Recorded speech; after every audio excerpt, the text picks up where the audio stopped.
E aí galera, estou de volta para poder nós darmos continuidade à explicação do conteúdo. E agora nós vamos começar a falar sobre a expansão marítima europeia. Bora lá. Aqui no slide que eu coloquei para vocês tem uma imagem de uma caravela, né, ou de várias caravelas, que eram os navios utilizados no período das grandes navegações. Essas pessoas que se lançaram ao mar durante esse período aqui, a imagem ficou cobrindo aqui, elas se lançaram ao mar em busca de especiarias, o que eles chamavam de especiarias da Índia. As especiarias da Índia.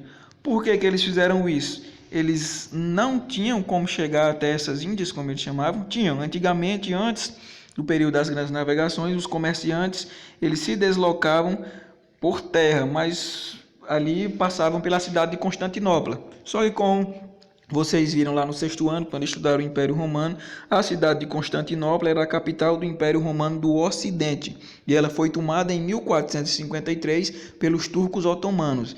E aí então os turcos otomanos proibiram a passagem dessas pessoas nessa região para poder comprarem as especiarias. E aí então os comerciantes tiveram que procurar uma nova rota. E aí então eles imaginaram que pelo mar, contornando o continente africano, eles encontravam uma nova rota para chegar até as Índias. Só queria lembrar para vocês que quando nós falamos em Índias, as especiarias da Índia, ele não está se referindo somente ao país que hoje é a Índia. Além da Índia, quando ele fala aqui em Índias, ele está se referindo a locais que hoje são a Índia, a China, né?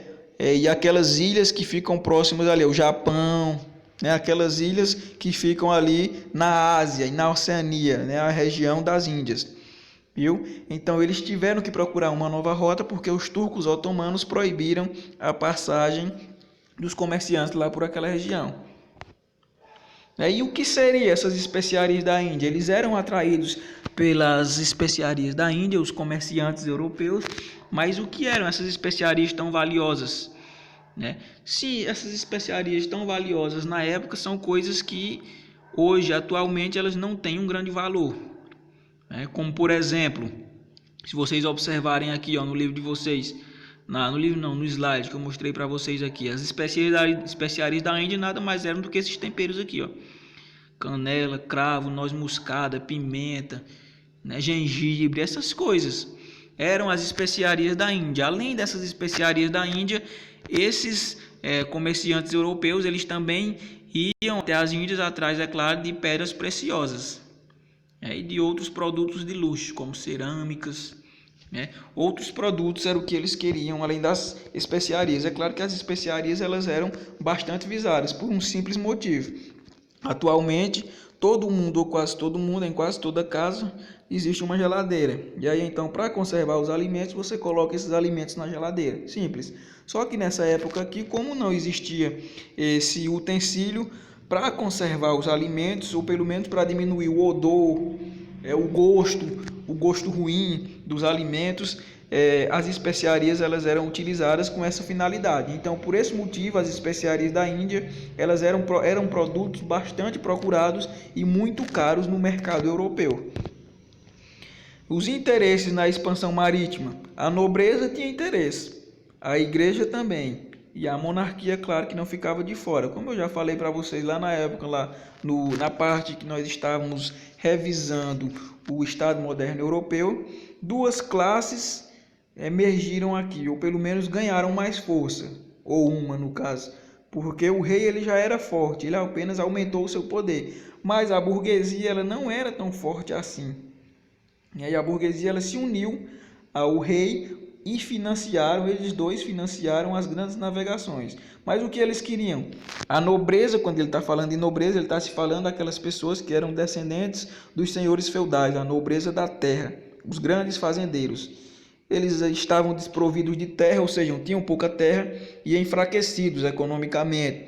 E eles buscavam o quê? Regenerar sua condição e encontrar meios de enriquecer para não decair socialmente. Ou seja, eles pertenciam às famílias ricas né, que haviam sido ricas no passado, só que no atual momento eles não estavam tão ricos assim. E eles queriam o quê com essas grandes navegações? Eles queriam conquistar territórios fora dos países onde eles viviam, né, os territórios que seriam descobertos, e então eles queriam enriquecer novamente para não cair socialmente, para continuar pertencendo àquele grupo das pessoas ricas. A igreja, nesse período aqui, da época da Revolução religiosa, né, na época da Reforma Protestante, a igreja ela buscava ampliar a fé cristã por meio da catequização, ou seja, ela queria aumentar a quantidade de fiéis, a quantidade de pessoas que seguiam o cristianismo. E quem era responsável por essa catequização? Os padres jesuítas, né? Os padres da Companhia de Jesus. Os jesuítas eram os responsáveis pela catequização, ou seja, o ensinamento dos indígenas dos costumes europeus. E a monarquia queria o quê? A monarquia queria riquezas e a garantia de matéria-prima e mercado consumidor. Simples. Queria garantia de matéria-prima, ou seja, produtos, por exemplo, matéria-prima. Matéria-prima, por exemplo, deixa eu ver, o açúcar que não era refinado. Né? Matéria-prima, aqui na época da expansão marítima, o colonialismo, matéria-prima. E aí depois ela vendia também, queria mercado consumidor para vender os seus produtos manufaturados.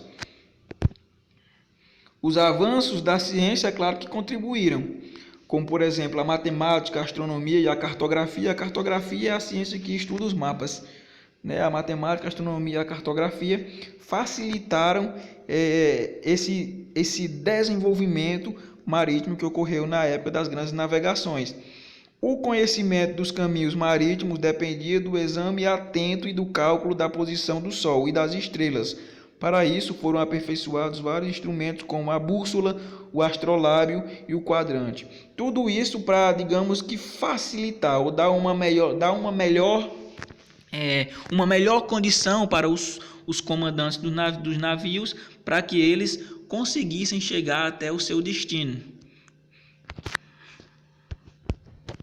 E na próxima aula, galera, nós iremos dar continuidade aqui, falando sobre o período das grandes navegações. E até mais, valeu!